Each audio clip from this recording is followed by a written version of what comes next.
चलिए आज जो है हम लोग 1857 की जो क्रांति हुई थी स्वतंत्रता के लिए, उस क्रांति के बारे में हम लोग पढ़ेंगे और समझेंगे। देखिए 1857 की क्रांति जो है वो क्रांति जो थी, हम लोग को भारत की आज़ादी भले 1947 में मिली, लेकिन इसके लिए जो संघर्ष थे लगभग 100 वर्ष पहले ही शुरू हो गए थे। ये संघर्ष कितना वर्ष पहले? 100 वर्ष पहले 1857 की क्रांति जो है इसका प्रत्यक्ष उदाहरण है। और इस क्रांति का जो स्वर्णिम जो इतिहास रहा, इस क्रांति से लोग प्रेरणा लेके कई सारे स्वतंत्रता सेनानी स्वतंत्रता के लिए संघर्ष करते रहे और अंत में हम लोगों को स्वतंत्रता मिली। इस क्रांति, ये जो क्रांति हुई थी उस वक्त हुई थी जब नेटवर्क का बहुत ज़्यादा विस्तार नहीं हुआ था, नेटवर्क की ज़्यादा विकसित सुविधाएं नहीं थी और केंद्र में अंग्रेजों की सत्ता को हिलाने के लिए कोई बेहतर नेतृत्व नहीं था, कोई लीडरशिप नहीं थी, कोई संगठन नहीं था। और उस वक्त ये क्रांति हुई थी, एक तरीके से पूरी तरह से अंग्रेजों को हिला देने वाली एक क्रांति हुई थी। पूरे जो उत्तर भारत का एरिया था, उत्तर भारत के एरिया में एक क्रांति का जो प्रभाव रहा, प्रभाव देखने को रहा। और यहाँ से महत्वपूर्ण बात ये जानना है कि जो 1857 की क्रांति का जो प्रभाव था, 1857 की क्रांति का जो क्षेत्र था वो इससे पूर्ण रूप से दक्षिण भारत और पूर्वी भारत के जो क्षेत्र रहे थे अछूते रहे थे, इस क्रांति में शामिल नहीं थे। ये देखिए, ये क्रांति जो थी, ये क्रांति भले ये क्रांति असफल जरूर रही, लेकिन इस क्रांति ने आगे हमारे देश के लिए एक सुनहरा भविष्य की नींव रख दिया। और इसी क्रांति से प्रेरणा लेकर कई सारे स्वतंत्रता सेनानी स्वतंत्रता संग्राम में आए और भारत को आज़ाद कराया। अब ये देखिए, ये क्रांति की शुरुआत जो है, पहला टॉपिक यही है, इसके बारे में हम लोग पढ़ लें कि 1857 की क्रांति जो है इसके बारे में क्या, इसके बारे में अगर इंट्रोडक्शन देखा जाए तो 1857 की क्रांति में जो है भारत की स्वतंत्रता एक स्वतंत्रता संघर्ष था, स्वतंत्रता के लिए एक संघर्ष था अंग्रेजों के विरुद्ध। और ये संघर्ष जो था लगभग भारत की आज़ादी से 100 वर्ष पहले ही शुरू हो चुका था। और इस संघर्ष की जो स्वर्णिम इतिहास रहा, इस स्वर्णिम इतिहास से कई सारे जो स्वतंत्रता सेनानी थे वो प्रेरणा लेकर स्वतंत्रता संग्राम में प्रवेश करते रहे और भारत को स्वतंत्र कराने के लिए प्रयास करते रहे। अब ये क्रांति की शुरुआत कब हुई थी, इसके बारे में जानना है। देखिए, क्रांति की शुरुआत जो है मंगल पांडे द्वारा की गई थी बैरकपुर छावनी में। बैरकपुर जो फिलहाल पश्चिम बंगाल है, पश्चिम बंगाल में बैरकपुर छावनी थी। और उसी पश्चिम बंगाल में ये जो मंगल पांडे थे, मंगल पांडे एक सिपाही के पद पर तैनात थे। इन्होंने इस क्रांति की शुरुआत किया 29 मार्च 1857 ईस्वी को। बैरकपुर में मंगल पांडे द्वारा जो विद्रोह किया गया वो किस डेट को किया था? 29 मार्च 1857 ईस्वी को ये विद्रोह हुआ था। लेकिन उस विद्रोह के बाद ये विद्रोह 10 मई 1857 ईस्वी, डेट आता है 10 मई 1857 ईस्वी को ये विद्रोह मेरठ पहुंचा। और मेरठ के छावनी के जो सैनिक थे उस विद्रोह में शामिल हुए। उसी डेट से यानी 10 मई 1857 ईस्वी से 1857 ईस्वी की क्रांति की शुरुआत मानी जाती है। यानी अगर क्रांति की शुरुआत इतिहास में पूछा जाए तो कब? 1857 की क्रांति की शुरुआत कब? 10 मई 1857 ईस्वी को। लेकिन अंग्रेजों के विरुद्ध मंगल पांडे ने विद्रोह कब किया था? 29 मार्च 1857 ईस्वी को यह विद्रोह किया गया था। और इसमें 10 मई 1857 ईस्वी को क्या हुआ? जब मेरठ के सिपाहियों ने ईस्ट इंडिया कंपनी के खिलाफ बगावत शुरू किया तो इस क्रांति की शुरुआत उसी से मानी जाती है। और ये जो क्रांति थी बैरकपुर और मेरठ से शुरू हुई और भारत के कई सारे भागों में बहुत जल्दी प्रवेश किए। कानपुर, अलीगढ़, लखनऊ, झांसी, इलाहाबाद, अवध और देश के कई हिस्सों में यह क्रांति वहाँ से बैरकपुर और मेरठ से शुरू हुई है जो क्रांति थी देश के कई भागों में पहुँची। इस क्रांति की जीत का प्रमुख व्यक्ति कौन था? किसके वजह से ये क्रांति जो है असफल रही और किसे इसे जीत का श्रेय दिया जाता है? उस वक्त भारत में वायसराय हुआ करते थे लॉर्ड कैनिंग। लॉर्ड कैनिंग जो है, लॉर्ड कैनिंग गवर्नर जनरल के पद पर इनका नियुक्ति हुआ था 1856 से लेके इनका जो समय है 1856 से 1862 ईस्वी। लॉर्ड कैनिंग जो लॉर्ड कैनिंग, नाम टोटल क्या है, लॉर्ड कैनिंग। लॉर्ड कैनिंग का गवर्नर जनरल के पद पर 1856 से 1862 ईस्वी के समय तक ये रहे। 1858 ईस्वी में एक गवर्नमेंट ऑफ इंडिया एक्ट पास हुआ। इसमें एक नियम तय हुआ कि जो भारत के गवर्नर जनरल होंगे उन्हीं को वायसराय घोषित कर दिया गया। ये किस नियम के द्वारा, ये वायसराय घोषित किस नियम द्वारा हुए, गवर्नमेंट ऑफ इंडिया एक्ट 1858। क्या है, गवर्नमेंट ऑफ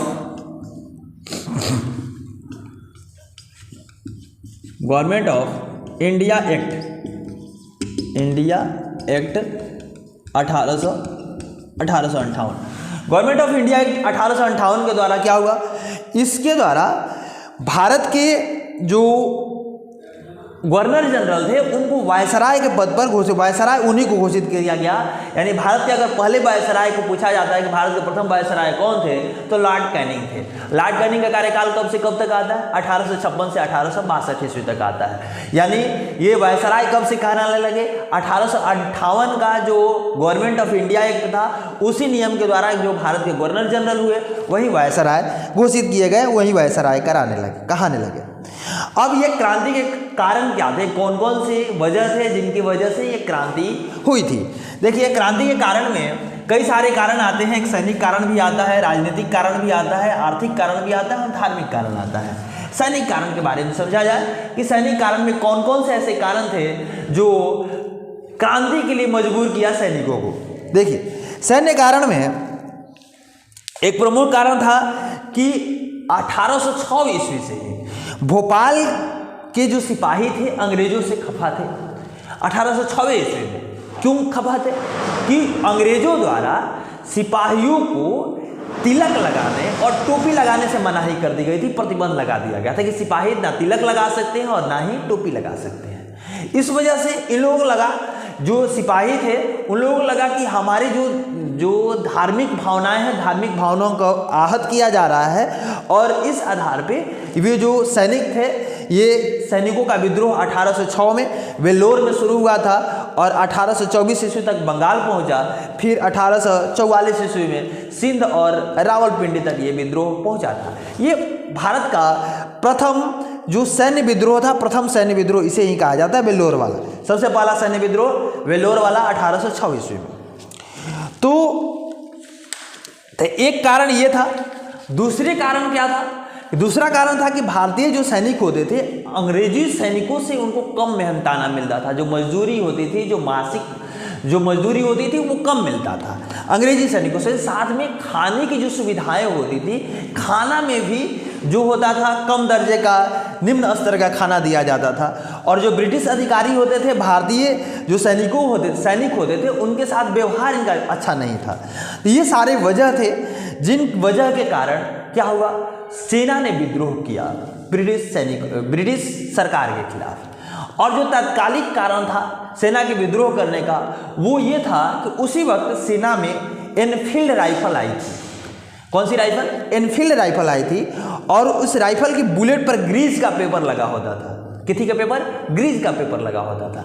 लेकिन जो भारतीय सैनिक थे जिसमें हिंदू और मुस्लिम दोनों थे, तो हिंदुओं को लगा, ये हिंदू सैनिक को ये लगा कि इस पे गाय की चर्बी लगी हुई है, और जो मुस्लिम सैनिक है उनको ये लगा ये ग्रीस का पेपर नहीं, ये क्या है, सुअर की चर्बी इसमें लगी हुई है। इस वजह से हिंदू और मुस्लिम दोनों सैनिकों ने विद्रोह किया और वही विद्रोह जो है मंगल पांडे के नेतृत्व में बैरकपुर में स्टार्ट किया गया था और वही विद्रोह पूरे एक तरीके से पूरे देश में फैला।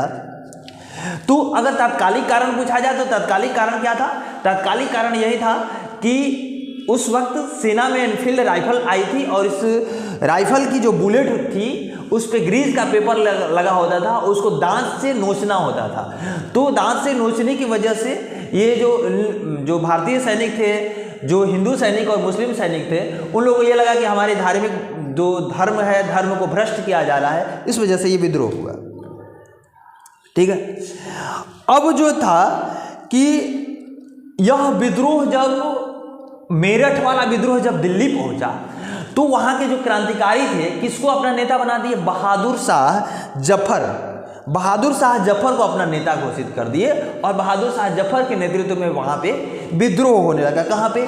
दिल्ली में। अगर पूछे कि दिल्ली में 1857 की क्रांति का विद्रोह का जो क्रांति थी उसका नेतृत्व कौन कर रहा था, तो बहादुर शाह जफर कर रहे थे। फिर जो है एक जो है सैनिक कारण हुआ। अब राजनीतिक कारण क्या गया थे? राजनीतिक कारण के अंतर्गत क्या आता है कि प्लासी का जो युद्ध हुआ था, प्लासी का युद्ध किसके बीच हुआ था? प्लासी का युद्ध सिराजुद्दौला और रॉबर्ट क्लाइव जो ब्रिटिश ईस्ट इंडिया कंपनी थी उसके बीच 1757 ईस्वी में हुआ था। तो इस युद्ध के बाद अंग्रेजों के निरंकुश शासन से सभी वर्गों में आक्रोश था। जो निरंकुश शासन किसी तरीके का जो भी युद्ध कर रहे थे उस युद्ध में जीत हो रही थी। तो इस वजह से भारतीय जो जितने सारे वर्ग थे, भारत में जितने सारे वर्ग थे, सभी वर्गों में आक्रोश था, क्योंकि वो किसी का बात नहीं मान रहे थे, निरंकुश शासन कर रहे थे अंग्रेज। और दूसरी वजह यह था, लॉर्ड डलहौजी की विलय नीति आई थी। विलय नीति के अनुसार ये नियम था कि अगर कोई राजा है, राजा का अपना लड़का नहीं है, गोद लिया हुआ अगर लड़का है, तो गोद लिया हुआ लड़का उस राज्य का उत्तराधिकारी नहीं बन सकता है। वो राज्य किसका हो जाएगा? ब्रिटिशर्स का हो जाएगा, अंग्रेजों का हो जाएगा। तो ये भी एक लॉर्ड डलहौजी की विलय नीति थी। और विलय नीति के कारण भी 1857 के विद्रोह का मतलब वजह बताया जाता है। ये भी वजह था कि 1857 की विद्रोह हुआ। कई सारे जो राज्य थे, राज्य अपने जो राजा थे अपने राज्य खोए हुए थे विलय नीति की वजह से। इस वजह से वो राजा जो थे वो भी अंग्रेज सरकार के विरोध में थे। तो डलहौजी जो था, डलहौजी विलय नीति के द्वारा अवध को, नागपुर को, झांसी, सतारा, संबलपुर, सूरत, तंजौर की आम जनता के साथ साथ शासकों को नाराज किया था। झांसी की रानी जो झांसी भी इसी के द्वारा कंट्रोल में किया गया था अंग्रेजों द्वारा विलय नीति के द्वारा। तो वहाँ की रानी थी लक्ष्मीबाई और नाना साहब डलहौजी की इस नीति के विरुद्ध में थे। बहादुर शाह द्वितीय से मुगल शासक की गद्दी भी छीन ली गई थी और ये भी वजह था कि पूरा मुस्लिम वर्ग खफा था अंग्रेजों से। तो ये सारे राजनीतिक कारण हुए थे और राजनीतिक कारण भी जो योगदान देते हैं क्या करने में, 1857 की क्रांति के होने में। फिर आर्थिक कारण था। आर्थिक कारण के अंतर्गत भी कई सारे कारण आते हैं, कई सारी वजह आती है कि जो प्लासी का युद्ध हुआ, प्लासी के युद्ध के बाद ब्रिटिश सरकार ने भारत से डायमंड, सोना, चांदी आदि जितनी सारी बेशकीमती वस्तुएं थी सब छीन ली थी।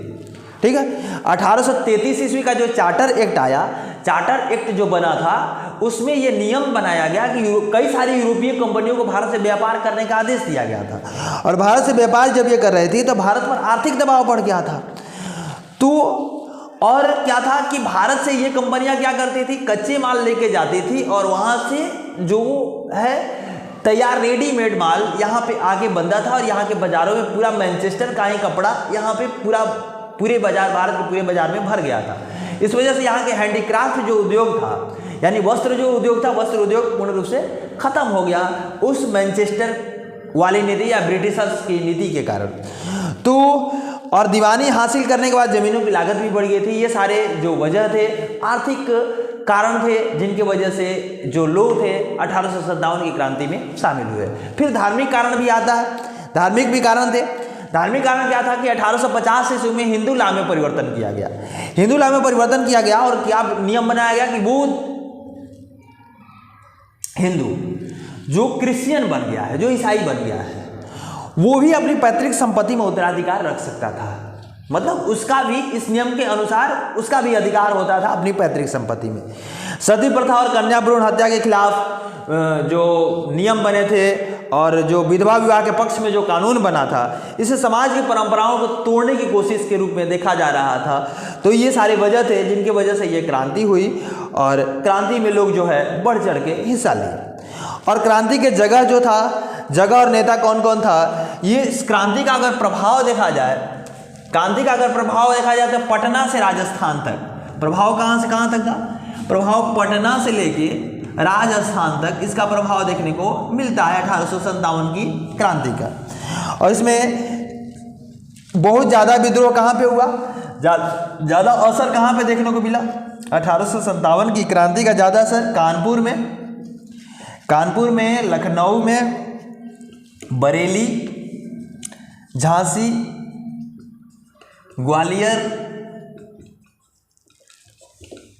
और बिहार के कुछ जिलों में ये जो विद्रोह बहुत ज़्यादा देखने को मिला, बहुत ज़्यादा असर रहा। और दिल्ली में जो ये विद्रोह था, दिल्ली में विद्रोह का नेतृत्व कौन कर रहा था? दिल्ली वाले विद्रोह का जो नेतृत्व कर रहा था वो बहादुर शाह जफर कर रहे थे दिल्ली में। और इनकी सहायता करने के लिए बख्त खान आए थे, जनरल बख्त खान आए थे इनकी सहायता करने के लिए। कहाँ से? बरेली से सेना लेकर, बरेली की सेना लेकर ये आए थे किसका सहायता करने के लिए? बहादुर शाह जफर का सहायता करने के लिए। और लखनऊ में बेगम हजरत महल ने क्या किया? 1857 की क्रांति का नेतृत्व किया। हजरत महल इनके पुत्र थे बिरजिस कादिर को नवाब घोषित किया गया। और इनके राज्य में हिंदू और मुस्लिमों को एक समान पद दिए गए, एक समान महत्वपूर्ण पद दिए गए। तो ये लखनऊ से कौन? बेगम हजरत महल नेतृत्व कर रही थी। झांसी से कौन कर रहे थे? लक्ष्मीबाई कर रही थी। झांसी से लक्ष्मीबाई। और लक्ष्मीबाई के पति का नाम क्या था? लक्ष्मीबाई के पति का नाम गंगाधर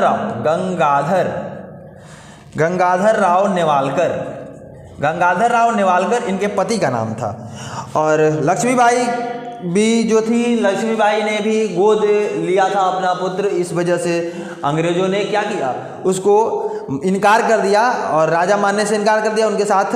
और लक्ष्मीबाई का साथ किसने दिया था? तात्या टोपे ने। बिहार के जगदीशपुर के जमींदार थे कुंवर सिंह ने नेतृत्व किया था।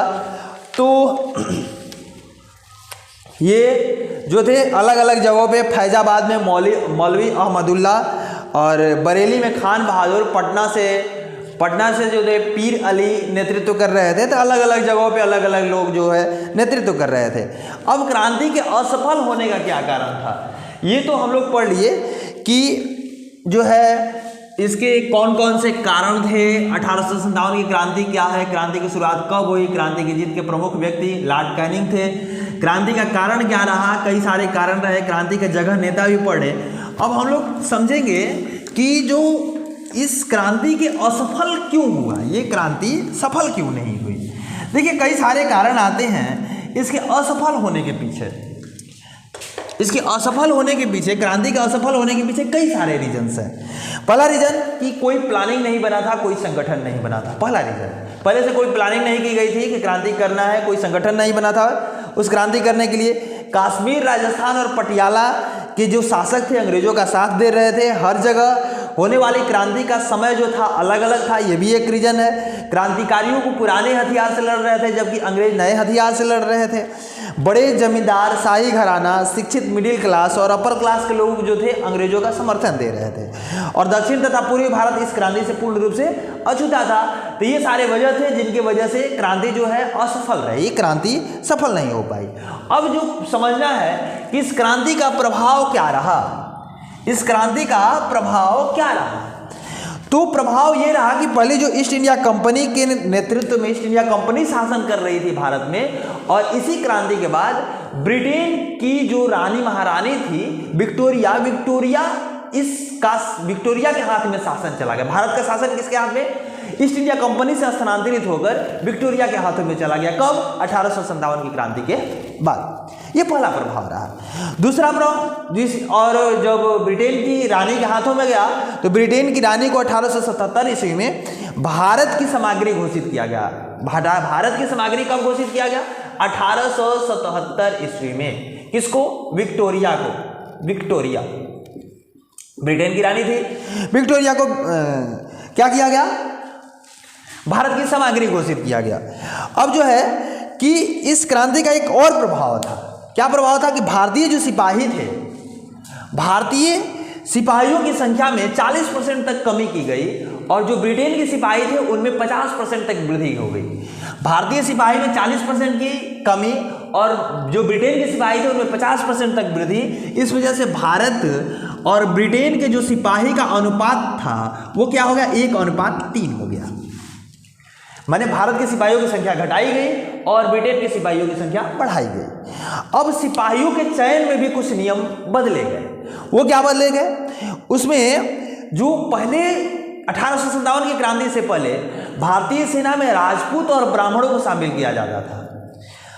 तो क्या किया गया कि इनकी संख्या, राजपूत और ब्राह्मणों की संख्या कम कर दी गई। एक आयोग बैठा, पीर अली आयोग है, और उस आयोग ने ये मतलब सुझाव दिया कि ब्राह्मणों की संख्या और राजपूतों की संख्या कम कर दी जाए। ये क्या है, ये जो है ये ऐसे दो कौन्स है जो लड़ना है, लड़ना भी जानते हैं, किससे लड़ना है ये भी जानते हैं, दोनों बात जानते हैं, ये समझदार जाति है। तो इस वजह से इनकी संख्या कम कर दिया गया।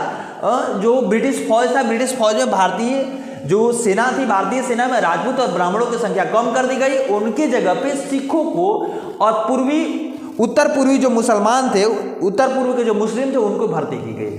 यानी राजपूत और ब्राह्मणों की संख्या कम करके किसकी संख्या बढ़ाया गया, सिखों और उत्तर पूर्व के मुसलमानों की संख्या बढ़ाई गई ब्रिटिश सेना में। और जो इस क्रांति का जो प्रभाव था, एक प्रभाव कि अंग्रेजों ने ये क्या किया, एक तरीके से प्रॉमिस किया, एक वादा किया कि हम लोग जो है अब किसी प्रकार का क्षेत्र विस्तार नहीं करेंगे, किसी प्रकार के सामाजिक मुद्दे में हस्तक्षेप नहीं देंगे, किसी प्रकार के धार्मिक मुद्दों में हस्तक्षेप नहीं करेंगे, ये प्रॉमिस किया गया था। और क्षेत्र विस्तार अंग्रेजों द्वारा हुआ भी नहीं। बाद 1857 के बाद जो क्षेत्र विस्तार नहीं हुआ, लेकिन जो था कि उन लोगों ने इसके बाद क्या किया कि ये प्रॉमिस करने के बाद उन्होंने एक दूसरा हथकंडा अपनाया और भारत में राज करने का। वो क्या कि वो फूट डालो और राज करो। फूट डालो और राज करो की नीति कब, 1857 की क्रांति के बाद। और ये प्रभाव जो था मुस्लिमों को क्रांति का जिम्मेदार माना गया कि क्रांति का जिम्मेदार कौन है, मुस्लिम है, और उनकी जमीन तथा संपत्ति को जब्त कर लिया गया। जो मुस्लिम थे उनकी जमीन और संपत्ति को जब्त कर लिया गया। क्रांति के बाद जो शिक्षित मिडिल क्लास का विरोध, अब क्या हुआ, जो अंग्रेजी सरकार थी उसने क्या किया कि अब जो शिक्षित मिडिल क्लास था उसका विरोध करने लगे। उस शिक्षित मिडिल क्लास के लोगों का विरोध होना शुरू हो गया सरकार द्वारा। और सपोर्ट किसका, सपोर्ट राजा और जमींदारों का सपोर्ट होने लगा ब्रिटिश सरकार द्वारा। तो ये सारे जो प्रभाव देखने को मिलते हैं 1857 की क्रांति के बाद। अब कई सारे ऐसे नाम हैं जिन्होंने 1857 की क्रांति को अलग अलग जो संबोधनों से व्यक्त किया है। जैसे ब्रिटिश सेना थी, जो ब्रिटिशर्स थे यानी जो अंग्रेज थे, उन्होंने क्या कहा 1857 की क्रांति को, सैन्य विद्रोह कहा। उन्होंने क्या कहा, सैन्य विद्रोह कहा। जो वीर सावरकर थे, उन्होंने भारत का प्रथम स्वतंत्रता संग्राम कहा। भारत का प्रथम स्वतंत्रता संग्राम किसने कहा, वीर सावरकर ने कहा। एक अंग्रेज थे, एक प्रथम अंग्रेज हैं जिन्होंने क्या कहा, अंग्रेज हैं, उनका नाम है कार्ल मैक्स। क्या नाम है, कार्ल मैक्स। इन्होंने क्या कहा, इन्होंने 1857 की क्रांति को राष्ट्रीय क्रांति बनाया। क्या बताया, राष्ट्रीय क्रांति इन्होंने बताया कि ये राष्ट्रीय क्रांति। जो पंडित जवाहरलाल नेहरू थे वो भी भारत का इसे स्वतंत्रता संग्राम मानने पर ही जोर दे रहे थे। ये भी भारत का स्वतंत्रता संग्राम है। और स्वतंत्र समर नामक किताब किसके द्वारा लिखी गई, वीर सावरकर द्वारा लिखा गया है ये किताब। तो ये 1857 की क्रांति से रिलेटेड कुछ बातें हैं जिनको आपको समझना चाहिए और जानना चाहिए। धन्यवाद।